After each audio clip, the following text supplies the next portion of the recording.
Hola, ¿qué tal? ¿Cómo les va? Mi nombre es Leandro Seoane. Bienvenidos a una nueva charla del Curso Superior de Emergencias del Distrito Quinto de Luján. Hoy vamos a hablar sobre hemorragia subaracnoidea. En el departamento de emergencias, las cefaleas representan el 1 al 2% de las consultas. En su mayoría son cefaleas tensionales, migrañosas, y en una minoría son aquellas que amenazan la vida o amenazan un miembro del cerebro o la visión. Por lo cual acá hay que tratar de identificar y tratar las causas que requieran un tratamiento específico, como son la hemorragia subaracnoidea, la meningitis, encefalitis, también una arteritis temporal, una emergencia hipertensiva, un glaucoma agudo, cefaleas por intoxicación por monóxido de carbono, trombosis del seno venoso, infarto isquémico hemorrágico, tumores primarios, secundarios, abscesos y también las migrañas complicadas. En el día entonces de hoy vamos a hablar específicamente de la hemorragia subaracnoidea. Respecto a las generalidades, podemos decir que la definición habla que es un volcado de sangre en el espacio subaracnoideo. El origen es principalmente traumático en mayor medida, pero también un pequeño porcentaje de los aneurismas rotos de forma espontánea por aneurismas. Tiene una incidencia de 6 a 10 cada 100.000 personas por año.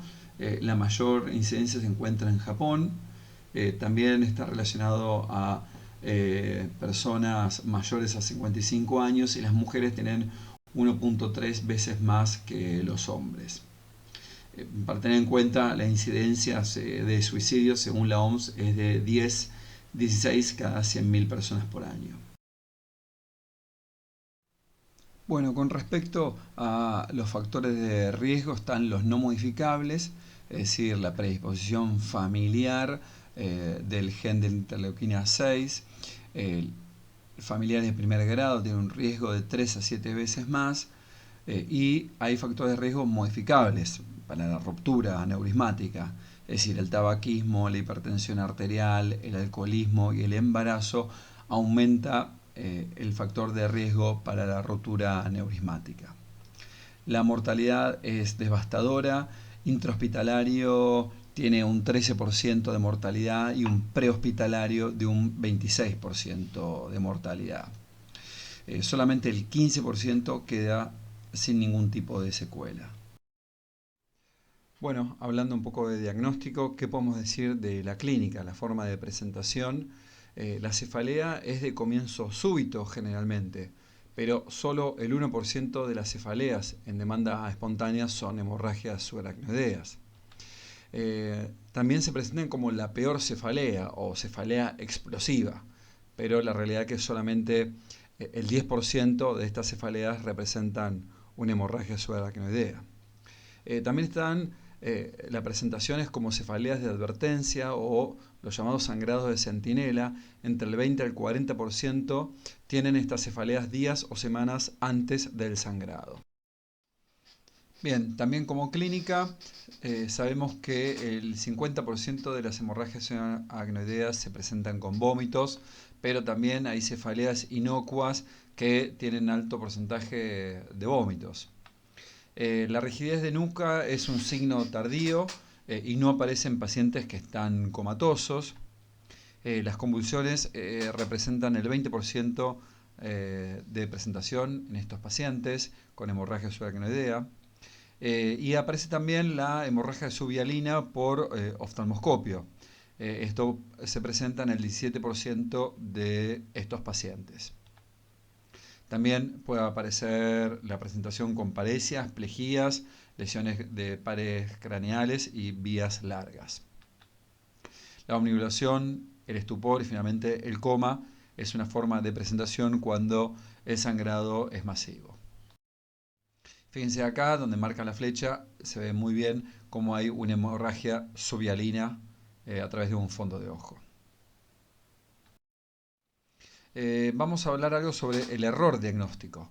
El 12% de las hemorragias subaracnoideas están subdiagnosticadas en la primera visita al médico. Esto obviamente aumenta la mortalidad hasta 4 veces. En general es por falta de tomografía en la institución donde consulta el paciente, falla de la apreciación clínica de la cefalea, falla en la apreciación de la tomografía porque puede haber pequeños sangrados o a veces pacientes anémicos con hematocritos menos de 30, las imágenes hiperdensas de sangrado en los surcos o en los surcos puede ser no visualizables. También falla en la punción lumbar. Muchas veces, según el protocolo, hacemos una punción lumbar para determinar si hay hemorragia subaracnoidea y falta de la generación de la xantocromía por ser una punción lumbar temprana de menos de 12 horas de evolución de la cefalea inicial. Bueno, vamos a hablar de una clasificación clínica de Hunt y Hess, que es de acuerdo a cómo ingresa el paciente. El grado 1 tiene ausencia de síntomas o una cefalea leve con una cierta rigidez de nuca. Un grado 2 tiene una cefalea moderada severa o una rigidez de nuca o una paresia de pares craneanos. El grado 3 ya aparece con un grado de obnubilación, confusión o leve déficit motor. El grado 4 puede aparecer el paciente estuporoso o con una hemiparesia moderada severa o trastornos neurovegetativos. Y el grado 5 es el paciente que ingresa en coma o con rigidez de cerebración. Podemos definir que las hemorragias subaracnoideas de buen grado neurológico representan el Hunt y Hess 1, 2 y 3 y aquellas de mal grado neurológico Hunt y Hess 4 y 5. También tenemos la clasificación de la World Federation de Neurosurgery, donde el grado 1 el paciente está con un Glasgow de 15, el grado 2 con un Glasgow de 14 o 13 sin déficit motor, un grado 3 con un Glasgow de 14 o 13 con un déficit focal, un grado 4 con un Glasgow de 12 a 7 y un grado 5 un Glasgow de ingreso menor o igual a 6. Como estudios complementarios, la tomografía es la primera línea de estudio donde se ve sangre hiperdensa en las cisternas. Tiene una sensibilidad casi del 100% en las primeras 6 horas, pero va disminuyendo progresivamente al 58% en el quinto día. Solo el 2% de las tomografías son negativas pasadas las 12 horas. Con los días la sangre se vuelve isodensa al parénquima cerebral. El patrón de hemorragia sugiere en general la localización aproximada del aneurisma y hay falsos positivos como edema cerebral con congestión venosa en el espacio subaracnoideo. Hay una clasificación tomográfica que es de Fisher, donde dice que el grado 1 no hay sangre detectable en la tomografía, el grado 2 tiene una disposición difusa en el espacio subaracnoideo con una capa vertical de sangre menor a 1 milímetro. El grado 3 tiene un coágulo en el espacio subaracnoideo o una capa vertical de sangre mayor o igual a 1 milímetro. Y el grado 4 tiene sangre intraparenquimatosa o intraventricular. La escala de Fisher predice el riesgo de vasospasmo y muerte. Se ha modificado la escala de Fisher, por lo cual se dice que el grado 0 tiene ausencia de hemorragia subaracnoidea y también ausencia de hemorragia intraventricular. El grado 1 tiene una pequeña hemorragia subaracnoidea menor a 1 milímetro y ausencia de hemorragia intraventricular. El grado 2 tiene un sangrado menor o igual menor a 1 milímetro o está ausente, pero tiene presente entonces hemorragia intraventricular. El grado 3 tiene una línea ya mayor o igual a 1 milímetro con ausencia de sangrado intraventricular. Y el grado 4, que sería la peor expresión tomográfica de sangrado, con sangre mayor o igual a 1 milímetro y sangrado intraventricular. Como vemos acá, En la tomografía del lado izquierdo vemos aquí entonces el tronco encefálico y cómo está distribuido en este caso el sangrado en este paciente. Para que vean entonces cómo estas son las cisternas silvianas. Acá arriba se encuentra la cisura interhemisférica frontal y aquí alrededor del tronco se encuentran las cisternas peritroncales como la interpeduncular o la cisterna ambiens. Aquí está la representación entonces de los tipos de sangrados en las cisternas. Si nos vamos un corte un poco más arriba, lo que vemos entonces es sangrado acá en la cisura interhemisférica frontal y estamos viendo aquí en estos lados cómo hay sangre también en la cisura insular. Y acá se encuentra sangre en las cisternas cerebelosas superior. Bien, en este caso entonces estamos viendo un corte alto de los ventrículos laterales. Recuerden que esto es clasificación de los plexos coroideos y acá se ve entonces un poco de sangrado menor de 1 milímetro, por lo cual esto sería un Fisher 2. Bien, acá en este caso estamos viendo cómo se evidencia también sangrado en las cisternas silvianas menor a 1 milímetro, por lo tanto esto también es un Fisher 2. Esta otra tomografía donde se visualiza acá también sangrado en la cisterna insular, ¿no? Menor a 1 milímetro, también representa un Fisher 2. En cambio aquí estamos viendo el tronco y la cisterna silviana que tiene ya mayor o a 1 milímetro, por lo tanto este sería un Fisher 3. Esta otra tomografía donde se está evidenciando que hay sangrado peritroncal, también sangrado aquí en la cisterna insular, ya mayor a 1 milímetro, por lo tanto también es un Fisher 3. Y en este caso, ¿qué les parecería? Vemos que hay sangrado acá, interhemisférico, en la cisterna anterior, de 1 milímetro, y esto es calcificación, esto no es sangre en los ventrículos, por lo tanto representaría probablemente a un Fisher 2. Aquí en este caso lo que estamos viendo es un sangrado significativo peritroncal y en la cisterna silviana, quizás con un coágulo aquí, por lo cual esto podría representar un Fisher 3. Esta otra tomografía se evidencia entonces un sangrado interhemisférico, sangrado parenquimatoso, a nivel también de la cisura insular y volcado intraventricular, esto es un Fisher 4. Lo mismo que acá también, gran sangrado, más de 1 milímetro con ya hidrocefalia, fíjense, sangrado también en los ventrículos con nivel, esto representa también un Fisher 4.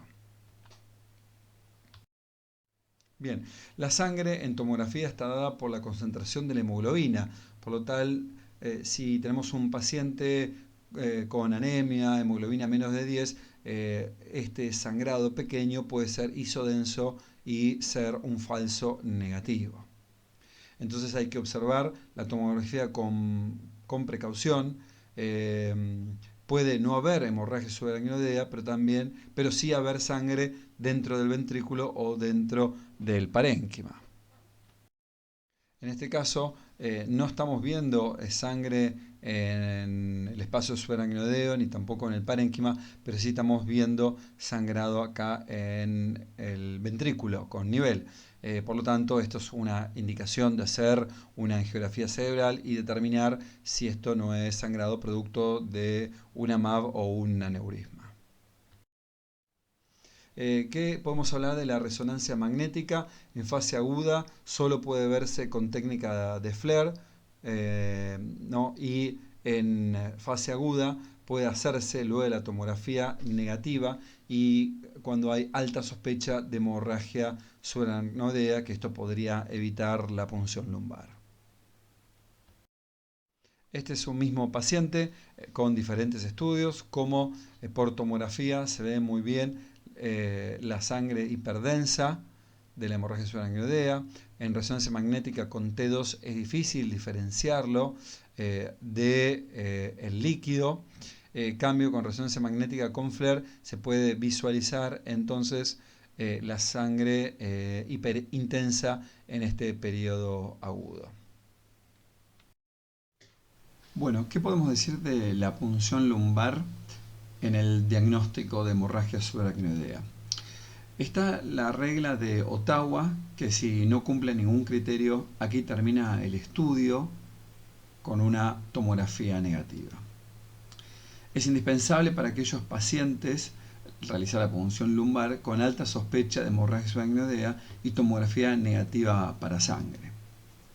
Esperar por lo menos 6 horas entre los síntomas iniciales y la punción lumbar.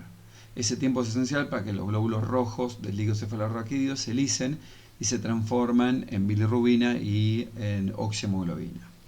Los pigmentos del líquido cefalorraquídeo se tiñen amarillo luego de la centrifugación, eso es la xantocromía, característica fundamental para distinguir una punción lumbar traumática. Ventajas y desventajas, ¿no? Si se espera de 6 a 12 horas para hacer la tomografía, puede haber un potencial riesgo de resangrado aneurismático ultratemprano. Y si no se espera este tiempo, bueno, habría que hacer una angioresonancia de vasos cerebrales, donde podría mostrar pequeños aneurismas, sobre todo menores de 5 milímetros, de forma coincidente, y también detectar si hay falsos negativos. Bueno, aquí tenemos un algoritmo respecto a una sospecha de hemorragia subaracnoidea. Entonces, hacemos una tomografía de cerebro. Si da positiva, directamente ya está, hacemos diagnóstico, internamos en terapia intensiva. Si la tomografía inicial da negativa, bueno, ahí nos preguntamos sobre la regla de Ottawa. Es decir, si tiene alguno de los siguientes. Tiene edad mayor de 40 años, dolor o rigidez de cuello, pérdida de conciencia, inicio durante un esfuerzo, cefalea en trueno, está limitada con la flexión del cuello. Bueno, si hay algo de esto, es decir, alguna de estas reglas es positiva, entonces ahí sí observamos 6 horas y hacemos una punción lumbar. Si da xantocrómico, hicimos diagnóstico. Si dio traumática, tenemos que hacer una segunda punción en un segundo espacio lumbar superior y ahí vemos. Si es positivo, xantocrómico, internamos. Si es un líquido claro, entonces hemorragia subaracnoidea descartada. En el caso que no tenga ninguno de estas reglas de Ottawa, bueno, entonces Ottawa negativo, directamente no hacemos ningún otro estudio y descartamos hemorragia subaracnoidea.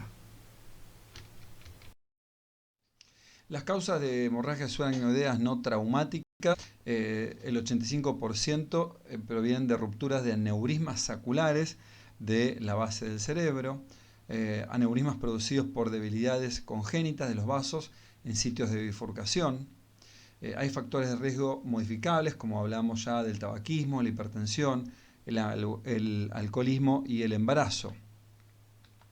Esto influencia sobre el afinamiento local de la capa íntima de la pared de los vasos, por lo cual hay una deformidad, un aneurisma y posterior ruptura. Here is an angiograph of an aneurysm in a cerebral artery.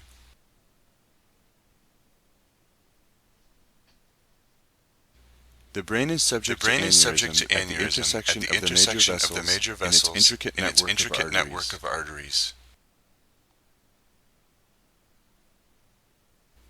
The anterior cerebral arteries, the anterior communicating artery, the middle cerebral arteries, the posterior cerebral arteries, the basilar artery, and the vertebral arteries. Here are the most common sites of intracranial aneurysms. Ese es el lugar más común de formación de aneurismas intracraneales.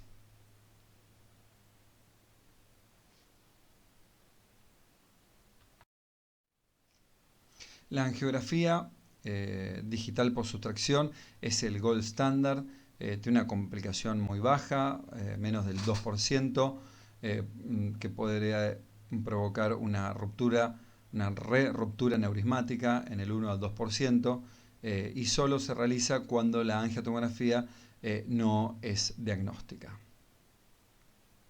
Fíjense entonces acá en la angiografía, el tiempo arterial, tiempo capilar y el tiempo venoso de las cisternas.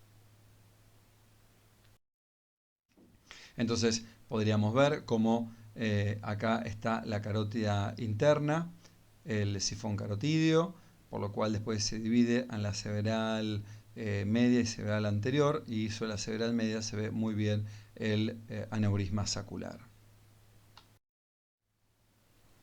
Fíjense esta arteriografía con un aneurisma carotídeo enorme. Tiempo capilar.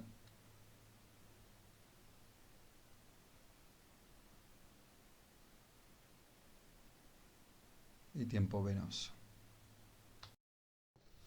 Bueno, la angiotomografía utiliza la tomografía helicoidal con uso de contraste iodado endovenoso sistémico. Tiene una sensibilidad del 95% para detectar aneurismas mayor a 2 milímetros y es el primer estudio para detectar una sospecha de aneurisma. Bien, presten atención a esta angiotomografía con corrección de movimiento, rotación, extracción de vasos.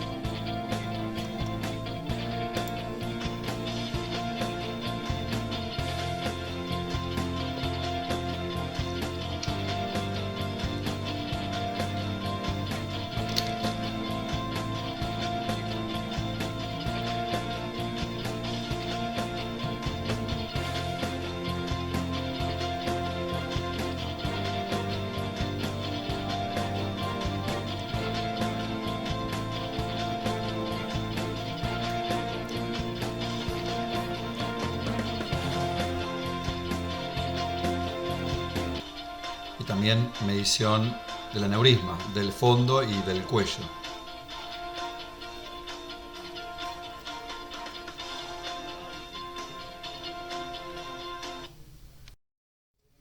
Bien, aquí tenemos una angiotomografía cerebral con reconstrucción vascular en proyección coronal, mostrando el aneurisma con la flecha roja a nivel de la arteria cerebral media izquierda.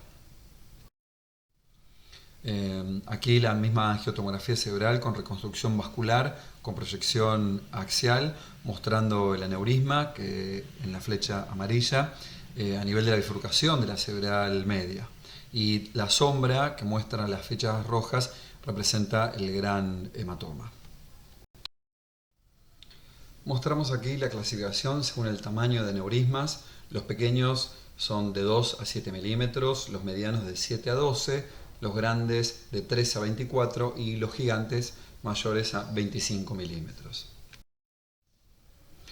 Bien, ¿qué pasa con la angioresonancia? Es segura pero poco práctica para el momento agudo, ya que el paciente requiere inmovilidad. La sensibilidad 3D de time of flight es del 90% para aneurismas mayores a 3 milímetros. No requiere contraste endovenoso como gadolinio y quedaría indicada para la detección precoz de aneurismas para los familiares directos de los pacientes que han tenido hemorragia subaracnoidea y aneurismas. Por ejemplo, aquí a su izquierda, una angioresonancia magnética donde se visualiza un aneurisma pequeño de 2 milímetros de la arteria comunicante posterior, y a la derecha una angiotomografía que requiere contraste iodado. Ya visualizamos un aneurisma moderado de 8 milímetros de la arteria comunicante anterior. Causas menos frecuentes de hemorragia subaracnoidea.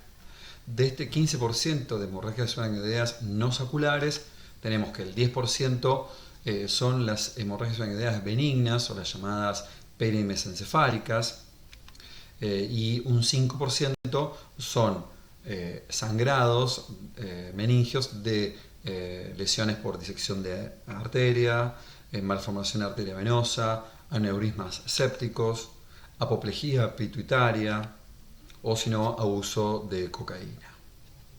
También por trauma. Otras causas de hemorragia subaracnoidea son las perimesencefálicas no aneurismáticas. Representa el 10% de las hemorragias subaracnoideas. 2/3 de estas hemorragias tienen angiografías normales. La sangre extravasada se aloja alrededor del tronco encefálico en la mayoría de las veces y tiene una incidencia en la sexta década de vida, predominantemente en mujeres. Con respecto a la fisiopatología, es por rupturas venosas en los espacios subaracnoideos, por lo tanto la angiografía arterial es normal. Y con respecto a la clínica, bueno, es una cefalea ya más gradual, generalmente no tiene signos de foco y tiene buena evolución clínica y sin secuelas. Aquí estamos viendo el tronco encefálico y la flecha está marcando justamente hemorragia alrededor del tronco, ¿no? Perimesencefálico.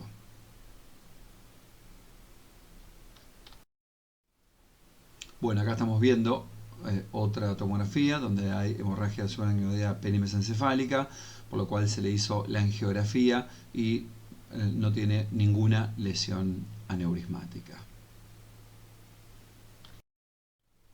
Con respecto también, otra de las causas de hemorragia subaracnoidea puede ser la disección arterial, más frecuente en la arteria carótida que en la arteria basilar. La hemorragia subaracnoidea de la disección arterial ocurre generalmente en la arteria vertebral. Tiene déficit neurológico, generalmente con lesiones, parálisis del 9º y el 10º par craneal o un síndrome de Wallenberg. Y con respecto al resangrado, el 30-70% de los casos con un intervalo que va de horas a semanas. Este segundo episodio generalmente es fatal en el 50% de los casos. Bueno, como vemos acá, visualizamos hemorragia subaracnoidea a nivel de la cisterna silviana, como se ve acá, y también acá ya empieza a haber dilatación ventricular. También vemos en corte más alto sangre en las cisternas insulares, sangre acá en el tercer ventrículo y dilatación de los cuernos vertebrales. Se realizó una angiografía cerebral, la arteria vertebral derecha se ve perfectamente bien, por lo cual acá se ve la arteria basilar y la cerebelosa posterior, y en este caso la arteria vertebral izquierda se visualiza un leve pasaje de contraste, visualizándose la disección de la vertebral izquierda, y esto se llama el signo de la cuerda. Las malformaciones arteriovenosas también pueden provocar hemorragia subaracnoidea. Solo el 5% de las MAV rotas vierten el sangrado al espacio subaracnoideo como un único lugar. El 20% se forman aneurismas saculares de la arteria nutricia de la malformación arteriovenosa, y puede presentarse estas MAV a nivel frontal, a nivel parietal, temporal o menos frecuentemente cerebeloso. Aquí, como vemos, donde marca la flecha se evidencia hemorragia subaracnoidea a nivel acá silviano, y si vemos hay un sangrado intraparenquimatoso a nivel parietal izquierdo. Se realizó una angiografía, ¿no? Se ve el contraste sobre la arteria carótida interna izquierda y se ve todo el ovillo, este ramillete, refiriéndose a una malformación arteriovenosa. Aquí si visualizamos la resonancia magnética, en T2 se visualiza ahí en la flecha roja todo un ramillete, por lo cual la angiografía digital muestra una malformación arteriovenosa. Hay pacientes con hemorragia subaracnoidea sin causa determinada, es decir, tienen angiografía que son normales. Entonces hay que determinar el patrón de sangrado por la tomografía. Si el patrón es perimesencefálico y tiene buen grado neurológico, se establece el diagnóstico de hemorragia no aneurismática y no es necesario repetir otros estudios. Pero si el sangrado tiene un patrón aneurismático por tomografía y la angiografía es negativa, puede desarrollar secundariamente isquemia y resangrado en un 10%, por lo tanto debe continuar en terapia intensiva. Con respecto a la valoración temprana del pronóstico en hemorragia subaracnoidea aneurismática, hay 3 variables muy relacionadas que evidencian mal pronóstico. Esto es el estatus neurológico al ingreso, la edad del paciente y la cantidad de sangre subaracnoidea por tomografía. Más importante de todo esto es el nivel de conciencia. Las causas de mala condición clínica al ingreso va a estar determinada por el resangrado temprano, si tiene hematoma intracraneal, si tiene hidrocefalia o si tiene vasoespasmo. Esto va a aumentar la presión intracraneal y por lo tanto un deterioro neurológico. El resangrado temprano se da en las primeras 24 horas en el 15% de los pacientes con deterioro neurológico asociado. Luego, por día durante el primer mes es del 1%. A los 6 meses el riesgo de resangrado es del 50%. Está asociado al sexo femenino, al mal grado neurológico de ingreso y a la tensión arterial sistólica mayor a 100 milímetros de mercurio. Clínicamente empieza un mayor deterioro neurológico, cefaleas, convulsiones y coma. Por lo tanto, inmediatamente hay que realizar una nueva tomografía computada. Otra de las complicaciones también frecuentes es la hidrocefalia aguda, que ocurre generalmente a 1/3 de los pacientes dentro de los primeros 3 días.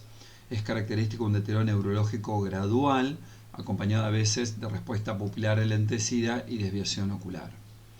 La hidrocefalia aguda más un sangrado intraventricular tiene altísima mortalidad, cercana a un 90%, pero la inserción de un catéter intraventricular externo ayudaría a estos pacientes. Como vemos acá en esta tomografía, se encuentra hemorragia subaracnoidea a nivel del área silviana y en un corte más alto se ve cómo hay sangrado intraventricular y ya empieza a aparecer hidrocefalia. ¿Cómo podemos prevenir este resangrado? El sangrado temprano de las primeras horas ocurre en un 15% y es imposible a veces de prevenirlo. El sangrado más tardío sí se puede prevenir con tratamiento médico o quirúrgico, que puede ser por clipado o por embolización. El 20% resangra en los primeros 14 días de esta patología. Entonces el clipado quirúrgico aneurismático, antes de 1980, la cirugía se defería de 10 a 12 días por las complicaciones de las cirugías tempranas. Luego de 1980 la conducta quirúrgica se modifica para realizarse tempranamente, es decir, antes de los 3 días, previniendo entonces el resangrado y el empeoramiento neurológico. Bien, aquí se evidencia un aneurisma grande ubicado en la división de las arterias cerebrales posteriores, por lo cual después del clipado aneurismático, como se ve ahí a la derecha en la flecha, el aneurisma quedó absolutamente excluido de la circulación del territorio posterior. El clipado aneurismático está indicado sobre todo en la hemorragia subaracnoidea de buen grado neurológico, es decir, un Huntington 1, 2 y 3. El 70-90% de los pacientes presenta una buena recuperación neurológica, tiene una mortalidad baja, menos del 8%, y no está indicado el clipado en hemorragias subaracnoideas de mal pronóstico, con Huntington 4 y 5, porque técnicamente es difícil por el gran edema cerebral y presenta también alta morbimortalidad. Solo clipado para mal pronóstico en diferidos. Aquí estamos viendo un aneurisma carotídeo, cómo se está realizando el clipado. Se pone el clip en el cuello del aneurisma. Fíjense ahí cómo quedó colocado perfectamente el clip.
La embolización endovascular se realiza con coils de platino. No son aneurismas embolizables aquellos que tienen un cuello ancho o el índice cuello-fondo es bajo, o aneurismas muy distales o aneurismas gigantes. Por lo tanto, sí está indicado en pacientes de mal grado neurológico o mayores de 70 años, o si no en pacientes de buen grado neurológico con aneurismas en el territorio de la circulación anterior o aneurismas pequeños. Por lo tanto, aquí disminuye el riesgo de muerte y de incapacidad un 22% comparado con los pacientes que van a cirugía y se realiza clipado, clase 1, nivel de evidencia B. Fíjense aquí cómo se va a realizar una embolización con coils. Se entra por la carótida interna, se llega al aneurisma, por lo cual se despliega el coil, que el coil tiene una memoria interna, por lo cual de esa forma va creando un sistema de fibrina y trombosis en el aneurisma, y de esta forma queda excluido este aneurisma de la circulación cerebral.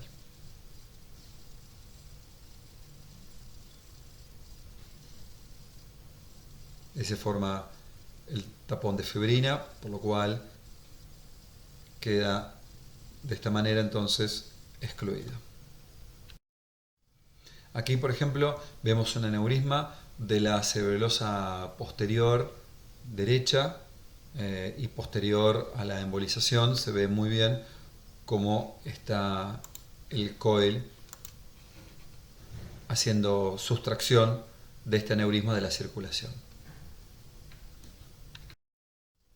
Fíjense cómo se realiza una embolización de un aneurisma carotídeo, cómo se ve el coil dentro de este gran aneurisma.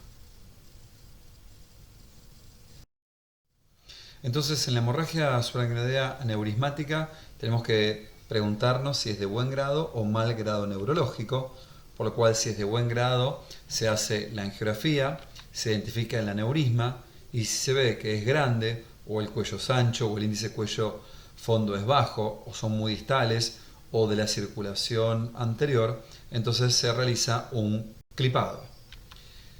Pero si el aneurisma es pequeño, entonces se realiza la embolización. En el caso que tenga mal grado neurológico nuestro paciente, Hantiges 4 y 5, se hace una ventriculostomía.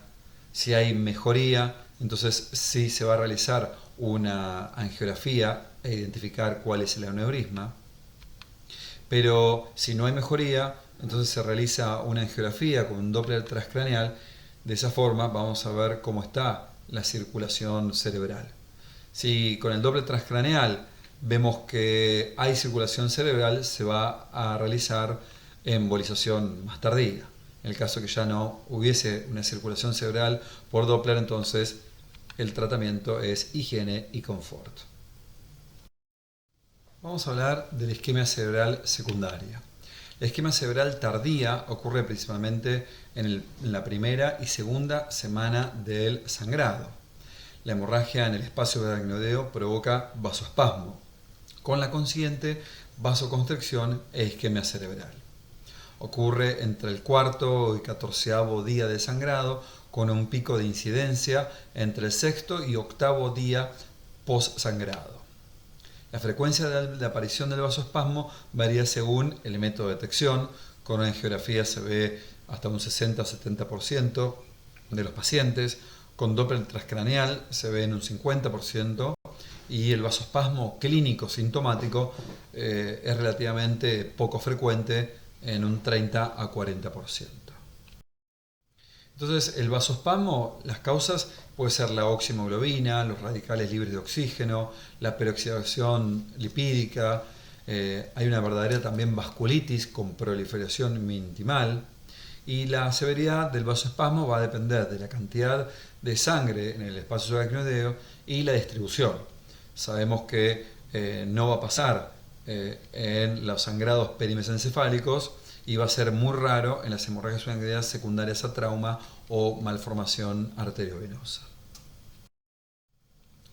El vasoespasmo va a depender también de la escala de Fisher, por lo tanto, si nosotros vemos que la distribución de la sangre en la tomografía es difuso o grueso, la probabilidad de vasoespasmo es muy alta, de un 43%. Si es difuso o fino, la probabilidad de vasoespasmo va a ser de un 30%. Si es localizado o grueso, un 33%. Y si tiene una localización de sangre localizada pero fina, la probabilidad de vasoespasmo va a ser solamente del 9%. Fíjense estas tomografías según el Fisher. Entonces, si nosotros vemos Fisher de bajo grado, ¿no? Por ejemplo aquí, vamos a ver que hay en un Fisher 1 un 21% de vasoespasmo. Entonces, si empezamos a tener ya un poco más de sangrado difuso pero fino, un 25%, y mucho más va a haber vasoespasmo en pacientes donde tienen sangrados más de 2 milímetros de grosor difuso o con hematomas intracelulares asociados de un 37 o 31% de probabilidades de vasoespasmo. Esto implica que según el sangrado, la cantidad de sangrado por tomografía, vamos a tener mayor vasoespasmo. Entonces, va a ser sintomático en el 50% de los pacientes. Y cuando se vuelve sintomático puede haber deterioro del estatus neurológico o nuevos déficits neurológicos, puede reaparecer cefaleas, hipertensión arterial, fiebre o leucocitosis. Si se combinan las variables, por ejemplo, la sangre en la tomografía, el HANTI-GES, el sitio aneurismático o el aumento temprano de la velocidad de flujo, esto va a generar un riesgo exponencial de vasoespasmo sintomático. Este Doppler transcraneal es una técnica no invasiva que evalúa las velocidades y las direcciones del flujo del polígono de Willis y el sistema vertebrobasilar. Está basado en estudios ya preliminares de la década de los 70, donde se han calculado las velocidades de las diferentes arterias, tanto la cerebral media, anterior y la cerebral posterior. Se utilizan diferentes ventanas, como se ve ahí, como la ventana temporal o la ventana transocular. El Doppler transcraniano puede detectar el vasoespasmo previo al empeoramiento neurológico.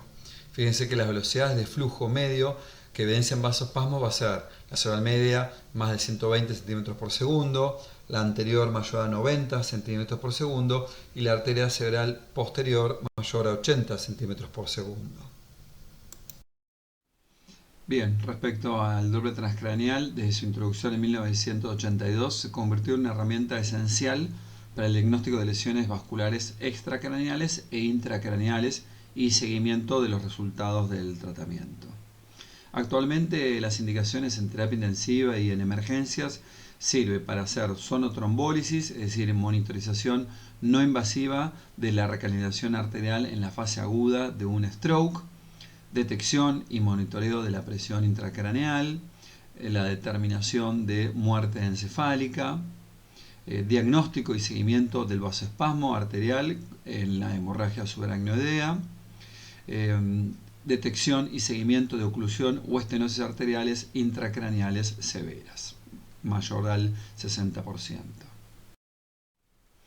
Los contras del Doppler transcraneal es que hay que tener una amplia especialización en neurología crítica, tiene que haber también una amplia experiencia del uso del Doppler y el equipamiento está poco disponible y es costoso.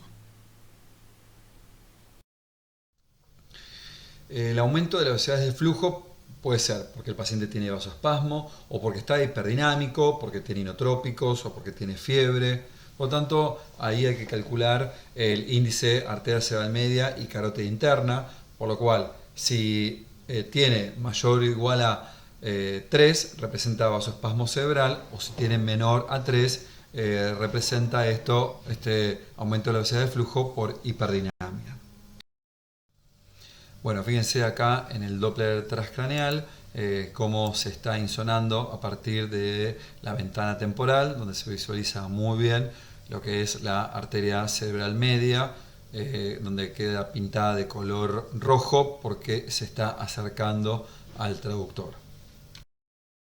Posteriormente a la insonación le ponemos el Doppler pulsado, donde se visualiza entonces el espectro de la arteria cerebral media, por lo cual tiene un pico sistólico de 59 centímetros por segundo, que está totalmente normal, con un índice de pulsatilidad de 0,91, que es normal, hasta 1,1. Entonces, los valores de resistencia vascular, uno de los más conocidos es el índice de pulsatilidad, se relaciona con varios estados patológicos. Como vimos en diapositivas previas, el valor normal es de baja resistencia, que va de 0,6 a 1,1 de IP. Cuando la pulsatilidad está más aumentada, de 1,2 a 1,6, se asocia con hipertensión intracraneal moderada. Cuando el índice va de 1,7 a 3, es ya de alta pulsatilidad y testifica hipertensión intracraneal severa. Y cuando el valor es más de 3, se correlaciona estrictamente con asistolia cerebral. Fíjense cómo se visualiza el espectro de la arteria cerebral media.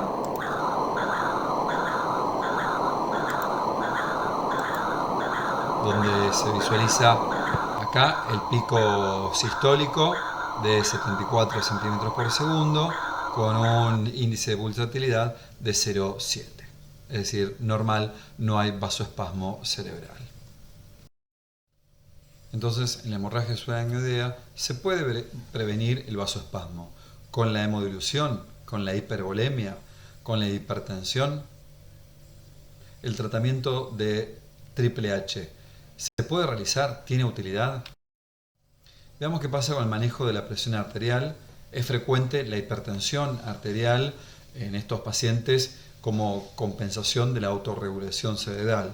Por lo tanto, no hay que modificarla. Va a disminuir el riesgo de vasoespasmo e infarto cerebral.